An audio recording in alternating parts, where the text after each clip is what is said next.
권능자의 성막을 찾는 마음, 이와 같은 주제로 말씀을 전하겠습니다.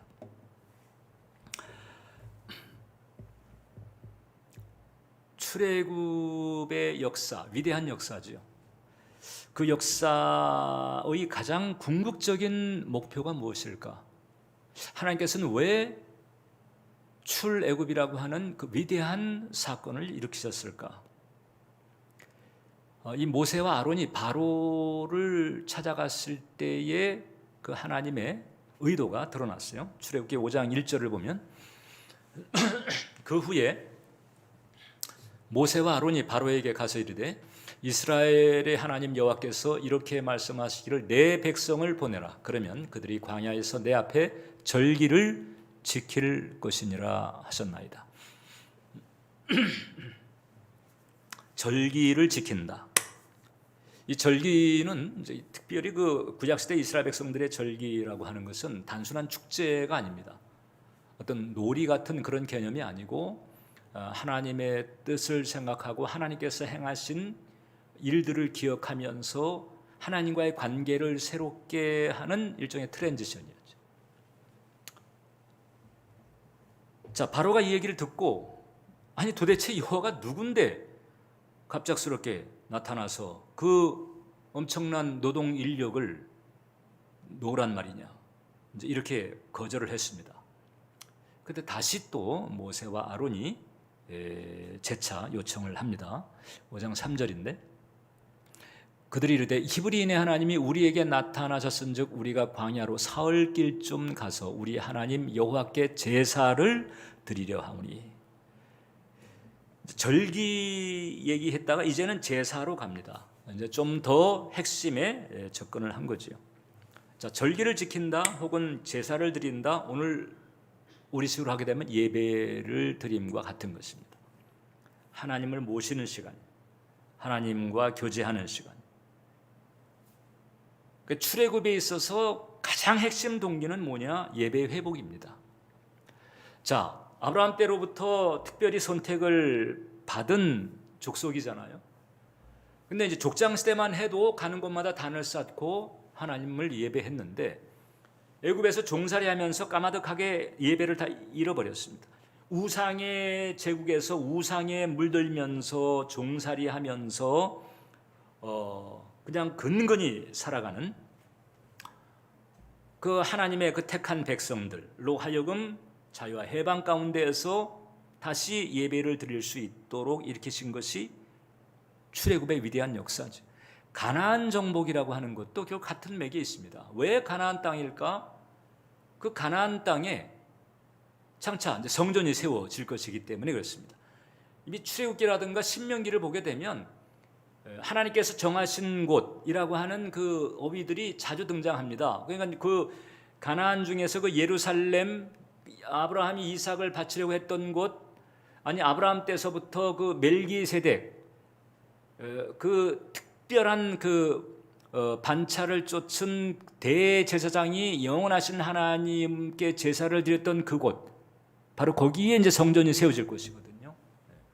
바로 거기에 하나님의 눈은 있었던 거죠. 그래서 출애굽과 이 가나안 정복이라고 하는 것은 다 예배에 직결됩니다. 그래서 그 이스라엘 백성들이 이제 종살이 하던 세상, 결국은 망할 그런 세상, 그런 세상에서 택한 백성들을 건지시고 그 다음에 당신이 창조주요 주권자라고 하는 사실을 계시하시면서 비로소 이제 그 하나님과 사이에 올바른 관계를 바로잡게 되는 거죠. 관계의 정상화입니다. 이 관계의 정상화 다음에 그 다음에 관계의 유지죠. 관계의 유지를 위해서 하나님께서 이제 예배를 제시하는 거죠. 예배를 통해서 정상화된 그 관계를 계속 유지해 나가는 것입니다. 보이지 않는 그 영원하신 하나님과의 관계를 내가 이 땅에서 맺을 뿐만 아니라 유지하고 있다고 하는 표식, 이것이 바로 이제 예배가 가지고 있는 가장 중요한 기능 중에 하나예요. 이사야서 43장 1절, 21절을 보면 이 백성은 내가 나를 위하여 지었나니 나를 찬송하게 하려 합니다. 모든 피조물, 모든 만물이 사실 다 창조주 하나님의 영광을 노래합니다. 그래서 이제 이 물리학자들의 연구에 의하면 온 우주가 소리를 내고 있다고 하는 거죠. 끼깅 하는 뭐 소리서부터 온 우주가 뭐 하다못해 그 길가에 나 있는 들꽃 들풀 하나조차도 파장이 있다는 거잖아요. 소위 파장이죠. 공명이죠. 온 우주가 노래하고 있다는 거예요. 그러니까 창조주 여호와 하나님의 입장에서 본다면은 마치 오케스트라와 같고 합창단과도 같이 당신의 영광을 노래하고 있다는 거죠. 근데 그 가운데서 오직 인간들이 죄와 저주에 빠진 인간들이 결국 영적인 감각을 잃어버리고 이제 그 특권을 잃어버리고 있었다고 하는 것. 근데 특별히 택한 백성은 더더욱 말할 나위 없이 하나님을 찬송하고 하나님께 영광을 드리기 위해서 지음받았다라고 하는 거죠. 그러므로 원래 모든 피조물이 그러하되 특별히 그 가운데서 하나님의 택정함을 받은 백성들의 경우에는 그 본래성이 여호와 하나님을 찬송하고 예배하는 데 있다는 거죠. 그래서 이 예배, 이제 진정한 예배죠. 의식적인 혹은 또 의무적인 뭐 억지로 혹은 보상의 동기를 가지고 드리는 그런 예배 말고 정말 신령과 진정으로 드리는 그 예배야말로 그 예배자로 하여금 자신의 본래성을 찾게 하는 거예요. 그 예배를 통해서 하나님도 사실 그 타락한 인간과의 사이에서 비로소 제자리를 잡습니다. 하나님답게 대우를 받는 시간이 예배예요. 오직 여러분, 이 땅에서 인간의 역사 가운데서 앞으로 이제 이 땅이 종말이 올 때까지도 마찬가지인데 이 땅 그리고 이 땅의 시제 가운데에서 유일하게 창조주 하나님이 하나님으로서 대접받는, 예우받는 그 시간 공간이 예배라고 하는 거예요. 여러분, 예배를 통해서 하나님 비로소 하나님으로 대우받고 예배를 통해서 피조물이 원래 본래성을 회복하는 거죠. 여러분, 이 코로나 때문에 이 예배 상황들이 자꾸 이제 들쑥날쑥하고 여러 가지 변동 상황들이 많이 생깁니다. 또 이 코로나 상황이 변이 때문에 앞으로 이제 어떻게 전개가 될지, 언제나 끝날지, 이제 계속 변이 때문에 1라운드, 2라운드 인간과 사이에서 백신을 놓고 이제 계속 이렇게 라운드가 지금 계속 이어지고 있잖아요. 이런 상황에서 이제 우리가 이 중요한 예배를 어떻게 생각을 하고 간수를 해야 될까? 예배가 지닌 맥을 우리가 분명히 알고 이 길을 우리가 잘 간수를 해야 된다고 하는 거죠. 자, 예배는 어떤 시간일까요? 첫 번째, 예배는 하나님을 인정하고 존중하는 시간이다. 좀 전에 말씀드린 것과 같습니다. 온 우주 천지 가운데에서 이 타락한 행성, 이 지구에서 유독 창조주를 무시하고 외면하고 거부합니다. 그런 가운데 예수 그리스도의 구세구의 은혜를 통해서 구원받은 백성들이 예배를 드릴 때 비로소 이 타락한 행성에서 하나님께서는 제대로 대접을 받으시는 거죠. 예배는 하나님을 인정하고 존중하는 시간입니다. 성 프란체스코 혹은 또 토마스 아퀴나스 같은 참 위대한 주의 종들이, 신실한 주의 종들이죠. 그분들이 기도할 때 그 첫 마디가 이제 그런 기도가 많았답니다. 하나님이여, 하나님은 하늘에 계시고 나는 땅에 있나이다. 하나님은 하늘에 계시고 나는 땅에 있다. 하나님은 창조주가 되시고 주권자가 되십니다. 나는 피조물에 불과합니다. 이 하나님과의 격의 차이를 인정하는 거지.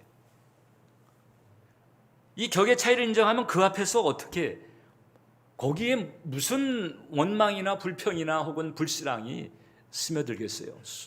황송하고 송구할 따름이죠. 하나님을 존중하는 이런 마음을 가지고 하나님을 대하기 시작을 했다는 거잖아요. 예배라고 하는 단어가 영어로는 worship입니다. worship은 이제 두 가지 단어가 붙은 건데, 하나 worth, 가치, 그 다음에 ship, 그러니까 가치 있음이라고 하는 거죠. 그러니까 하나님께서는 진정 사람들에게서 모든 만사를 제쳐놓고 인정받고 존중받는 예우를 받으실 만하다, 이거죠. 이게 바로 예배입니다. 그동안 거부당하고 외면당하고 무시되어 왔던 그 하나님, 그 하나님의 존재를 비로소 깨닫고 인정하고 높이는 시간이에요. 여러분, 이 땅에 사는 우리에게나 죄나 혹은 저주 혹은 거짓자, 부정적인 정서 이런 것들 때문에 예배가 안 드려지거나 예배가 드려져도 왜곡되거나 이렇게 되고 있잖아요. 그러나 이런 게 다 정리가 된 천상, 모든 장애물들이 다 정리가 된 그 천상에서는요, 이 지치지도 않고 기쁨으로 영원한 예배가 계속된다는 거잖아요. 요한계시록 5장을 보면 거기 이제 이 대환란이 언급되기 전에 천상의 모습을 살짝 비춰주는데 거기에서는 이런 예배가 진행되고 있어요. 큰 음성을 이르되 죽임을 당하신 어린 양은 능력과 부와 지혜와 힘과 존귀와 영광과 찬송을 받으시기에 합당하도다 하더라. 내가 또 들으니 하늘 위에와 땅 위에와 땅 아래와 바다 위에와 그 가운데 모든 피조물이 이르되 보좌에 앉으신 이 어린 양에게 찬송과 존귀와 영광과 권능을 세세토록 돌릴지어다 하니 내 생물이 이르되 아멘 하고 장로들은 엎드려 경배하더라. 천상의 모습. 우리가 지금 그토록 소망하고 있는 새하늘과 새 땅의 역사가 이미 영원의 차원에서는 이미 이루어져 있는 그래서 죄나 혹은 거짓자나 부정적인 정서의 어떤 장애나 방해가 없는 아주 온전하고도 완벽한 복락의 초소 그 천상에서는 이 예배가 끊임없이 드려지고 있다는 거죠. 우리가 살펴야 합니다. 내가 지금 예배 드리는 동기가 무엇인가? 나의 예배 드리는 태도는 어떨까? 특히 하나님 보시기에 어떨까? 나는 정말 하나님을 하나님답게 예우하며 존중하며 감사하는 마음으로 예배를 드리고 있는가? 이것을 우리가 살펴야 됩니다. 특히 지금처럼 전염병이 계속 창궐하는 시즌에 각자의 편의에 따라서 또 각자의 어떤 일정에 따라서 임의로 예배가 어떻게 보면 이렇게 휘둘려질 수 있는 이런 때에 우리가 잘 살펴야 되는 거예요. 박윤환이라고 하는 분이 하나님 당신은 3등이십니다라고 하는 글을 썼습니다. 너무 공감이 돼서 이제 한번 나누고 싶어서 소개합니다. 내용이 이렇게 돌아갑니다. 1등은 하고 싶은 일, 2등은 해야 하는 일, 3등은 하나님 만나는 일. 하고 싶은 일 다 하고 해야 하는 일도 다 마치고 그 후에 여유가 있으면 하나님을 만나줍니다. 하나님은 3등입니다. 어려운 일 생길 때도 하나님은 3등입니다. 내 힘으로 한번 해보고 그래도 안 되면 가까이 있는 사람에게 도와달라고 하고 그나마도 안 될 때 하나님을 부릅니다. 하나님은 3등입니다. 거리에서도 3등입니다. 내게 가장 가까이 있는 것은 내 자신, 그 다음은 내 마음을 알아주는 사람, 그 다음에야 저 멀리 하늘에 계신 하나님이십니다. 하나님은 3등입니다. 그런데 하나님께 나는 1등입니다. 무슨 일이 있어도 내가 부르기만 하면 도와주십니다. 내가 괴로워할 때에는 만사를 제쳐놓고 달려오십니다. 아무도 내 곁에 없다 생각들 때는 홀로 내 곁에 오셔서 나를 위로해 주십니다. 나는 하나님께 언제나 1등입니다. 나도 하나님을 1등으로 생각했으면 좋겠습니다. 자, 우리 예배자 여러분, 우리 각자의 내면에서 하나님은 몇 등일까? 우리 예배자들의 인생의 순위에서 하나님은 몇 등일까? 살펴볼 필요가 있죠. 미국의 34대 대통령이 드와이트 아이젠하워 대통령입니다. 근데 이분의 풀네임이 드와이트 데이빗 아이젠하워예요. 그러니까 드와이트는 그 무디 목사님의 이름이잖아요. 드와이트 무디. 데이빗은 성경의 다윗이죠. 그러니까 이제 이름을 이렇게 지어줄 정도로 아이젠하워의 집안은 이 신앙의 분위기가 아주 신실했던 가정이었죠. 그러니까 그 부모님들이 성경도 읽어주고 그다음에 아버지 같은 경우는 늘 하나님을 경외하라 이렇게 잘 신앙에서 양육을 했던 것 같아요. 그래서 예배에 대한 영성만이 아니고 기도의 사람이기도 했다는 거잖아요. 아이젠하워가 이제 그 2차 대전 때 그 연합군 총사령관으로 그 노르망디도 지휘를 하잖아요. 그 연합군 총사령관의 이제 임명을 받고 미국에서 비행기를 탈 때에 딱 책 한 권 가지고 올라탔다는 거예요. 성경 책. 2차 대전에 승전을 하고 그 다음에 그 어떤 그 인격 내지는 또 실적 이런 부분 때문에 이제 아이젠하워가 대통령이 됐습니다. 미국의 34대 대통령이 됐어요. 근데 1959년에 그 소련의 그 후르시초프 아주 그 막대 먹은 이제 자기 성깔에 못 이기는 이런 사람이었다는 거죠. 후르시초프가. 그래가지고 그 유명한 일화가 있잖아요. 그 유엔에서 그 회의할 때 신발을 벗어가지고 그냥 책상을 막 내려칠 정도로 아나무인격이었는 그 후르시초프가 미국을 방문한 거예요. 자, 그러니까 대통령 입장에서 이 강대국이면서 이 적국인 이제 이 후르시초프를 이제 대하는 거잖아요. 근데 그때 9월 27일이 이제 주일이었답니다. 야, 이게 후르시초프가 와 있는데 오늘은 주일이고 예배를 드려야 되는데 어떻게 해야 될까? 이 아이젠하워 대통령이 후르시초프에게 일단 우리 교회 가서 같이 예배 드립시다 그랬다는 거예요. 그냥 당연히 이제 거부했겠지요. 이러면서 후르시초프는 자기가 안 가겠다 그러면은 지금 뭐 아이젠하워가 어디 가겠나 이렇게 생각했는데 그게 아니고 아이젠하워 대통령이 양해를 구한다는 거예요. 그렇다면 좀 쉬고 계시라. 난 예배를 드리고 와야 되겠다. 그러니까 이제 후르시초프가 심기가 불편해진. 아니 나를 두고 예배를 가? 이렇게 돼요. 예배를 드리고 왔어요. 여전히 불편한 심기를 비치고 있는 그 후르시초프에게 아이젠하워 대통령이 그렇게 얘기를 했다는 거죠. 예배보다 더 중요한 것은 없습니다. 아무리 당신을 제가 초청해서 귀한 손님으로 맞이하고 있지만 이 주일에는 예배보다 더 귀할 수는 없습니다. 하나님 만나는 것보다 더 귀할 수가 없다. 딱 부러지게 그렇게 한 거죠.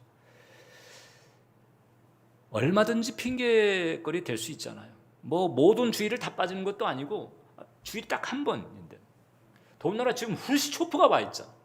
이 지금 이 냉전 상태에서 세계 평화를 위해서 국제 평화를 위해서 이 어마어마한 큰 일을 위해서 지금 상대방의 심기를 불편하게 하는 일을 이거 해야 될까? 한번 제끼지 뭐. 안 그랬다는 거잖아요. 아이젠하워는.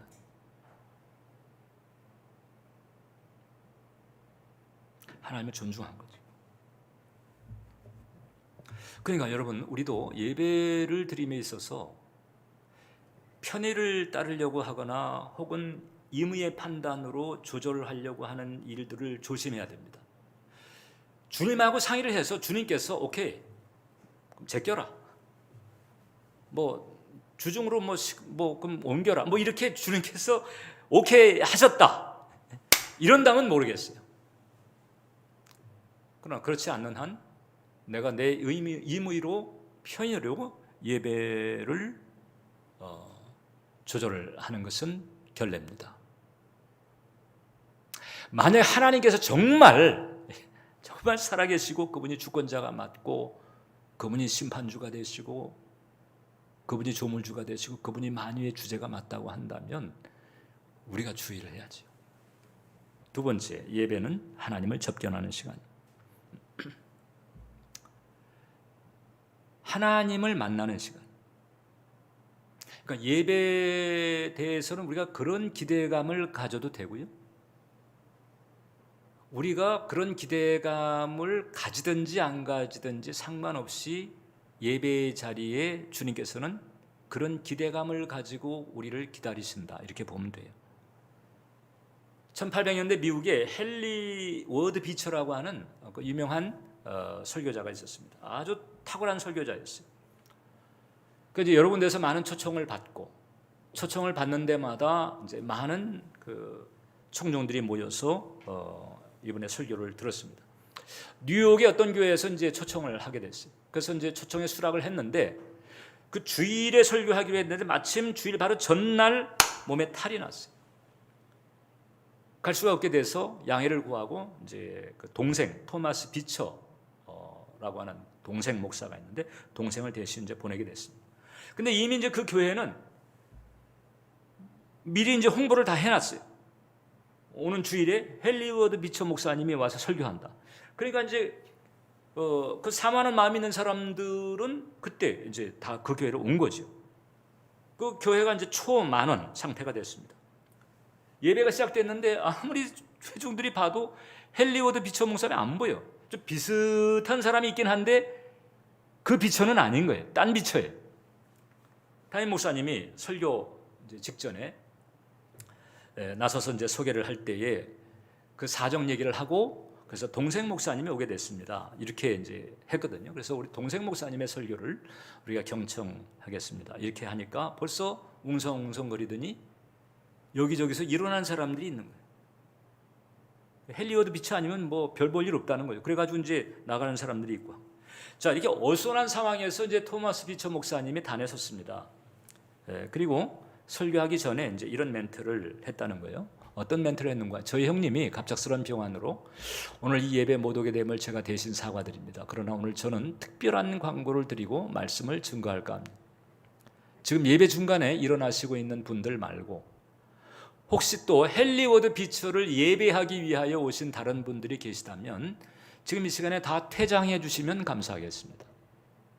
왜냐하면 우리는 오늘 헨리 비처가 아닌 하나님을 예배하기 위해서 이 자리에 모였기 때문입니다. 일순 예배당이 이제 엄숙해진 거죠. 말은 안 해도 이제 그런 표정들이. 다시 자리에 앉아서 마음을 가다듬고 하나님께 집중하면서 헨리 비처 못지않은 그런 은혜가 충만했다는 거잖아요. 예배자가 신령과 진정으로 예배를 드리려고 하면 신령과 진정으로 예배를 드리려고 해도 장애 요인들이 있을 수 있거든요. 어떨 때는 정말 평안하게 예배에 집중할 수 있는 때가 있는가 하면 그냥 주중에 심란한 일들이 생겨가지고 주일에 아무리 영과 진리로 예배를 드리려고 해도 마음이 잘 잡혀지지 않는 그런 때가 있을 수도 있어요. 그럼에도 불구하고 어떻든 예배 자리에서 하나님을 접견한다는 기대감을 가지고 신령과 진정으로 예배 드리려고 애를 쓰면 하나님께서는 그 예배를 외면하지 않습니다. 왜냐하면 영과 진리로 드리려고 하는 그 예배는 주님께서 함께 하시거든요. 여러분, 사도 요한이 유배 생활을 할 때였습니다. 반모섬에. 그때 주의 날이 됐습니다. 주일이죠. 예배 드리는 날이에요. 그래서 그 반모섬 흐름한 동굴에서 주중에 고된 노역으로 지친 그리고 상한 그런 몸을 가지고 주님을 예배하기 시작한 거죠. 혼자 유배지에서 그 동굴 같은 데서 거기 무슨 강대상도 없고 의자도 없고 뭐가 있겠어요.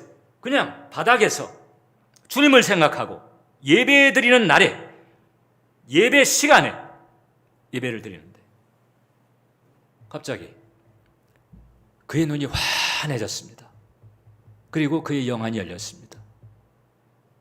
주님께서 그 영의 세계와 3차원의 한계를 딱 거두어서 막을 딱 거두시고 그리고 당신의 모습을 비춰주신 요한계시록 1장을 보니까 초대사의 인자 같은 이가 발에 끌리는 옷을 입고 가슴에 금띠를 띠고 그의 머리와 털에 희기가 흰 양털 같고 눈 같으며 그의 눈은 불꽃 같고 그의 발은 풀무불에 단련한 빛난 주석 같고 그의 음성은 많은 물소리와 같으며 그의 오른손에 7별이 있고 그의 입에서 좌우 날선 검이 나오고 그 얼굴은 해가 힘있게 비치는 것 같더라. 이것이 바로 재림주의 모습입니다. 초림주의 모습은 나사렛 출신이고 풍채도 없고 고운 모양도 없고 그리고 십자가에 달리신 처참한 모습이었지만 재림주의 모습, 아니 원래 성자 하나님의 위상, 원래 성자 하나님이 지니신 그 광채와 강휘, 지금 이제 사도 요한이 본 바 이거거든요. 이게 이제 글로 표현해서 그렇지 실제는 얼마나 찬란하고 얼마나 위엄 있고 얼마나 탁월하고 얼마나 좋은 것으로겠어요. 주님이 내가 지금 너희 예배를 받고 있다. 내가 지금 너와 함께 하고 있다는 거죠. 그냥 힘들고 지쳐서 고된 유배 생활에 그리고 이 핍박에 마음도 지치고 그래서 그냥 예배를 놓은 게 아니고 주의 날에 주님을 생각하고 예배드리는 그 자리에 주님께서 내가 너의 예배를 받고 있다. 원래 나의 위상이 이런데 너희들의 영안이 열리질 못해서 못 보고 있는 것뿐이지 너희가 드리는 그 예배를 내가 받고 있다. 이거잖아요. 지금 예배자 여러분들이 온라인에서 예배를 드리고 있죠. 어떤 분은 그것을 연결해서 대형 화면에 예배를 드리는 분도 있을 수 있고 혹은 노트북이라든지 혹은 컴퓨터 혹은 스마트폰을 가지고 예배 드리는 분들이 있을 겁니다. 그 화면이 크든 작든 볼륨이 크든 작든 일단 지금 이 시간은 하나님께서 내가 지금 내 자녀들과 접견하는 시간, 내 백성들과 접견하는 시간이다. 나도 나로서 예우받고 그 다음에 자녀들도 원래적 본래성을 회복하는, 그래서 하나님과 우리 사이에 상호 호혜의 그 풍성함이 부어지게 되는 이런 은혜의 자리, 주님께서는 그렇게 생각하시고 여러분들의 예배를 받으시는 줄 믿으시길 바랍니다. 그래서 지금 이 시간 우리가 영광 안에 있는 거예요. 여러분들이 지금 거실에서 예배를 드릴 수도 있고 혹은 심지어 침실에서 혹은 서재에서 혹은 사무실에서 다양한 처소에서 예배를 드릴 수 있겠지만은 그러나 어떤 그곳이 바로 지금 성소가 되고 있는 거예요. 다윗이 성소를 향해서 가졌던 간절한 소원이 있었습니다. 시편 27편 4절을 보면 내가 여호와께 바라는 한 가지 일 그것을 구하리니 곧 내가 내 평생에 여호와의 집에 살면서 여호와의 아름다움을 바라보며 그의 성전에서 사모하는 그것이라. 평생에 여호와의 집에 살면서 주의 아름다움, 여호와의 아름다움을 바라보기를 계속 사모하고 있잖아요. 근데 사도 요한은 그걸 본 거예요. 여호와의 아름다움을 본 거예요. 주의 존귀함 탁월함을 본 거지. 우리도 마찬가지입니다. 우리가 이 3차원과 4차원의 세계, 이 물질의 세계와 영적인 세계의 그 벽을 주님께서 헐어주시기만 하면 우리도 얼마든지 사도 요한이 봤던 것을 볼 수 있어요. 그러나 그것이 보이지 않는다 할지라도 여전히 주님께서 우리의 예배를 받으시는 것은 분명한 사실이라고 하는 거죠. 예배는 하나님을 접견하는 시간이다. 하나님을 접견하는 시간, 이것을 귀히 여겨야 됩니다. 하나님 접견하는 시간.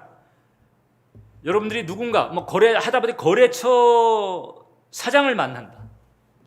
아니면은 회사 내에서 나의 어떤 그 나의 안위에 대해서 직접적인 그런 영향력을 미치고 있는 보스를 만난다라고 할 때에 그 만나는 시간을 임의로 조절하고 내 편에 따라서 이렇게 하질 않잖아요. 그렇죠? 사람 사이도 그렇게 안 한단 말이죠. 그래서 온라인으로 예배 드린다 할지라도 앞으로 이제 이 코로나 상황이 어떻게 전개되든 상관없이 어떤 상황에서 함께 드리든 나 혼자 드리든 가족으로 드리든 어떤 상황에서든지 간에 정해진 그 접견 시간에 정말 신령과 진정을 다해서 예우하는 마음으로 예배를 드림이 그 아름다운 거지. 세 번째, 예배는 하나님의 도움이 시작되는 시간이기도 합니다. 왜냐하면 예배는 하나님께서 인정받고 존중받는 거잖아. 또 예배는 우리를 만나주시는 시간이잖아. 하나님의 소원도 우리에게 알려주시지만 또 우리의 소원도 연락하시거든요. 여러분 절대왕정시대 때의 그 번세자가 군주가 어떤 동네에 이렇게 행차를 하잖아요. 하다못해 길이 딱 끼어도 달라지는 게 있습니다. 좋은 쪽으로 달라지는 게 있어요. 좋은 쪽으로. 왕이 기분 좋으면요, 그냥 여기에 그냥 이 마을 모든 주민에게 가호당 쌀을 뭐 몇 가마를 줘라, 뭐 이런 경우도 종종 있었어요. 뭔가 좋은 일이 있는 거예요.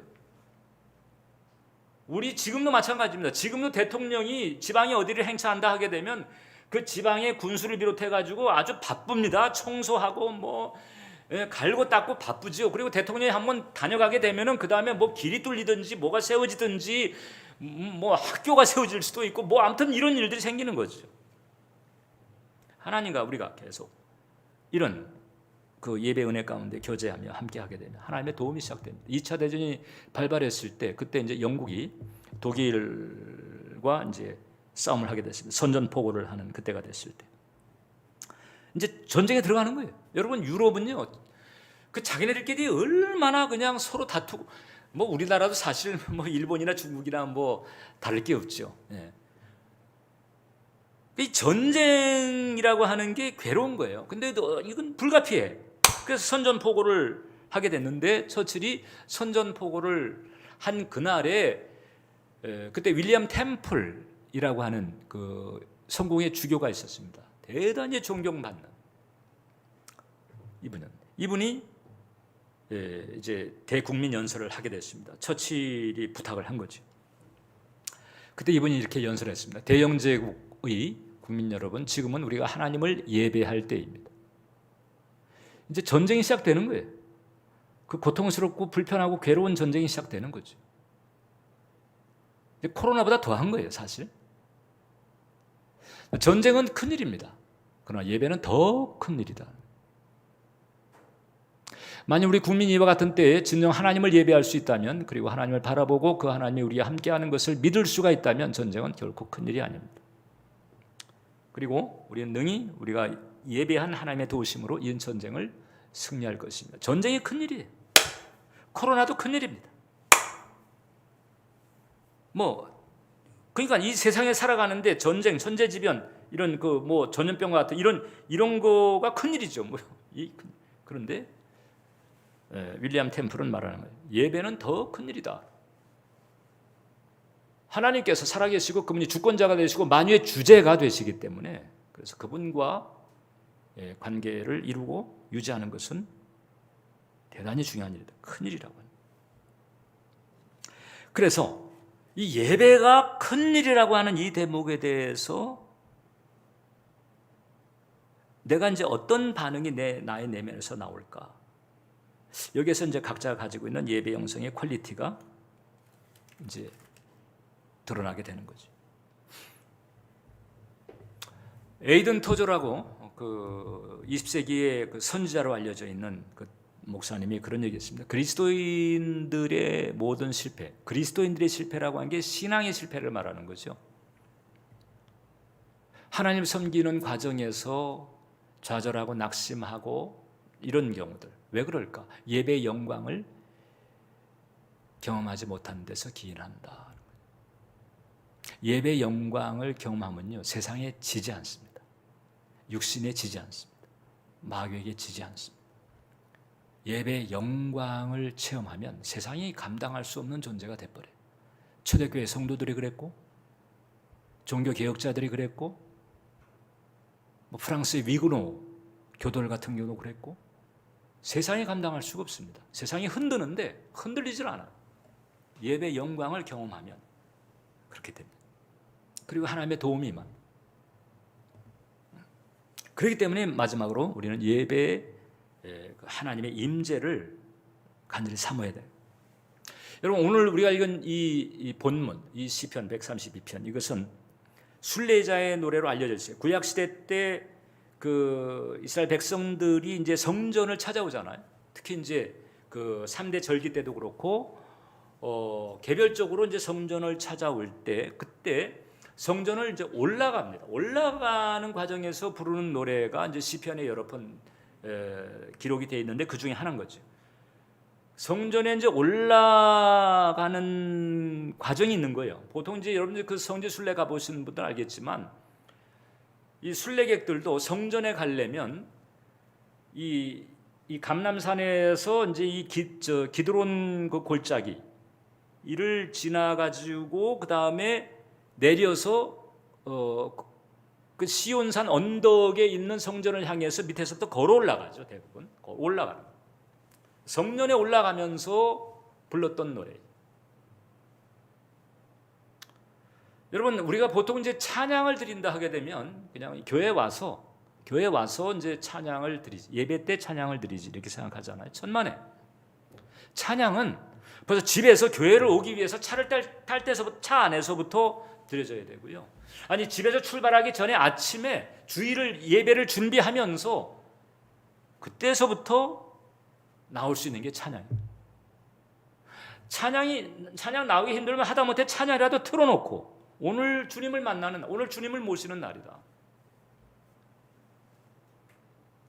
순례자들은 성전에 도착하기 전에 이미 성전에 올라가면서 노래를 불렀습니다. 아니, 이미 그네들은요, 자기가 살고 있는 마을을 떠나가지고 예루살렘을 향해서 출발할 때서부터 기대하는 마음을 가지고, 설레는 마음을 가지고, 그 위대하신 만군의 여호와 하나님을 내가 뵙는다, 이런 마음을 가지고 노래를 부른 거지. 성전에서 부르는 노래가 아니에요. 성전에 올라가면서 부르는 노래인 거지.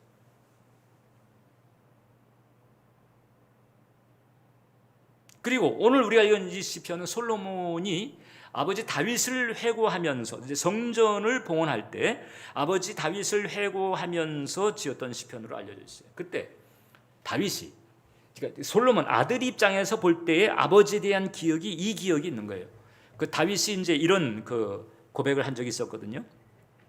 3절에서 5절인데, 내가 내 장막에 들어가지 아니하며 내 침상에 오르지 아니하고 내 눈으로 잠들게 하지 아니하며 내 눈꺼풀로 졸게 하지 아니하기를 여호와의 처소 곧 야곱의 전능자의 성막, 하나님 임재, 이 은총을 말하는 거예요. 우리식으로 하면 이것을 발견하기까지 하리라 하였나이다. 그러니까 다윗은요, 왕권도 손에 쥐었고 그 아주 강력한 군사력을 가지고 있고 이제 자리가 안정됐지만, 그럼에도 불구하고 다윗의 마음속에 가장 불타올랐던 열망은 야곱의 전능자의 성막의 발견입니다. 즉 하나님의 임재 안에 드는 거죠.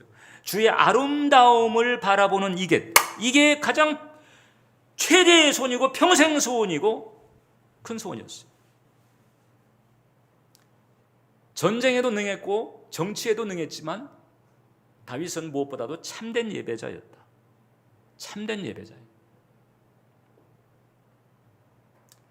이 사모함, 이 갈망이 우리에게 필요합니다. 그래서 우리에게는 두 가지가 필요합니다. 우리는 이 하나님을 찾고자 하는 그 의지도 필요해요. 그 의지만 있으면 조금 곤란합니다. 의지만 있으면 이것은 의무감 혹은 두려움에서 나올 수 있거든요. 그 의지만이 아니고 이제 이 주님의 그 아름다움을 보고자 하는 아름다움. 이 주님의 아름다움을 찾는다라고 하는 것은 두려움이나 공포감하고 결이 다르다는 거거든요. 이것은 주님과의 사이에 친밀감이 있는 거죠. 사랑에서 오는 어떤 그런 친밀감, 그 내밀함 같은 게 있기 때문에 주의 아름다움을 바라보려고 하는 거거든요. 우리도 마찬가지입니다. 우리의 내면이 이런 그 죄나 혹은 거짓자나 부정적인 정서의 해방을 덜 받을 때, 하나님의 은총에 대한 깊은 깨달음이 있고 내면의 자유와 평안이 있을 때, 그때 우러나오는 게 비로소 주님의 그 아름다움, 탁월함을 바라보려고 하는 거죠. 우리의 그 영적인 시각이 그렇게 될 필요가 있다고 합니다. 그래서 의지만이 아니고 그 사랑의 기쁨을 알고자 하는 그런 은혜도 우리가 사모해야 되거든요. 근데 그것을 주실 분이 또 성령님이니까, 그래서 우리가 또 성령님을 전적으로 의지하는 거예요. 그렇게 되면 우리의 영혼이 만족함을 얻습니다. 시편 52편을 보면 역시 다윗의 고백인데, 그러나 나는 하나님의 집에 있는 푸른 감람나무 같으며, 여러분 하나님의 집, 이제 성전을 이렇게 말하는 거잖아요. 근데 하나님의 집에 있는 푸른 올리브 트리잖아요. 얼마나 평안해 보여요. 그리고 감람나무가 큰 것은 뿌리가 든든하거든요. 안정감이 있어요. 편안해 보여요. 또 하나님의 집이에요. 더 이상 어떤 방어막이 필요하겠어요? 참된 예배자에게 주시는 은혜죠. 하나님 집에 있는 푸른 감람나무 같은 이 영적인 푸근함, 안정감, 평안함, 든든함, 이런 은혜가 있습니다. 참된 예배자에게 하나님께서 이런 은혜를 주십니다. 참된 예배는 우리로 하여금 하나님의 영광 안에 들어가게, 그 영광을 덧입게 합니다. 참된 예배는 또 하나님께서 영광을 받으십니다. 참된 예배를 통해서 우리는 하나님께 영광을 드리죠. 이러면서 하나님과 우리 사이에 상호 호혜의 사랑과 그리고 은혜의 역사가 있게 됩니다. 이것이 바로 예배입니다. 참된 예배자가 되어야 합니다. 참된 예배를 드리시길 바랍니다. 영광 안에서 하나님을 깊이 모시면서 하나님이 예비하신 것들을 또 덤으로 받게 되는, 누리게 되는 은혜 넘치게 되시기를 축원을 드립니다. 기도하겠습니다. 살아계신 하나님, 코로나 상황에서 예배에 대한 영성, 또 예배에 대한 사모함이 손상을 받을 수 있는 이런 시절입니다. 이제 우리 은혜 정원교회 교우들과 우리 예배자들을 붙들어 주셔서 진정 이 예배가 가지고 있는 의미를 온전히 깨닫고 어느 곳에서 어떻게 예배를 드리든 주님과의 사이에서 이렇듯 영광 안에 거하게 하시고 사랑 안에 거하게 하시고 은혜 안에 거할 수 있도록 성령님 도와주시고 주관하시고 역사해 주시옵소서. 예수님의 이름으로 기도합니다. 아멘.